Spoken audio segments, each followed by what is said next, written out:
இலங்கையில் ராவணனை வென்று ராம தனது மனைவி சீதாவை மீட்டுக் கொண்டு வந்தார். பல மாதங்கள் ராவணனின் அரண்மனையில் இருந்ததால் மக்கள் என்ன நினைப்பார்கள் என்ற கவலை ராமனின் மனதில் இருந்தது. போர்க்களத்தில் அனைவரின் முன்னும் ராமன் சீதையிடம் கூறினார், நான் போரிட்டது என் குல மரியாதைக்காகவும் தர்மத்திற்காகவும். உலகம் உன்னை பற்றி சந்தேகம் கொள்ளாதபடி நீ உன் தூய்மையை நிரூபிக்க வேண்டும். இந்த வார்த்தைகள் சீதையின் மனதை உடைத்தது. அவள் கண்களில் கண்ணீர் வழிந்தது. ஆனால் தன் கற்பின் மீது அவளுக்கு உறுதியான நம்பிக்கை இருந்தது. அவள் அமைதியாக கூறினாள், என் மனதிலும் உயிரிலும் ராமனை தவிர வேறு யாரும் இல்லை. நான் தூய்மையானவள் என்றால் அக்னி என்னை எரிக்காது.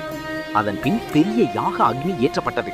அனைவரும் அதிர்ச்சியுடன் பார்த்து கொண்டிருக்க சீதை அஞ்சாமல் தீக்குள் நடந்தாள்.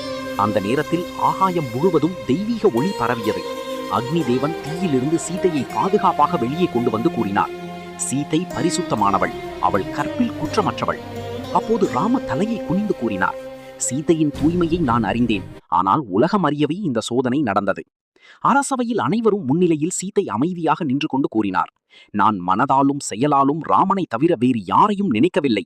நான் தூய்மையானவள் என்றால் என் தாய் பூமி என்னை ஏற்றுக்கொள்ளட்டும். அவள் இவ்வாறு கூறிய உடனே பூமி பிளந்தது. அதிலிருந்து தெய்வீக ஒளியுடன் பூமி தேவி தோன்றினாள். தங்க சிம்மாசனத்தில் அமர்ந்திருந்த பூமாதேவி சீதையை அன்புடன் தன் அருகில் அழைத்து கொண்டாள். அனைவரும் அதிர்ச்சியுடன் பார்த்து கொண்டிருக்க சீதை மெதுவாக மூடியது. ராம மனம் உடைந்து நின்றார். அப்போதுதான் சீதையின் தூய்மையும் தியாகமும் உலகிற்கு முழுமையாக புரிந்தது.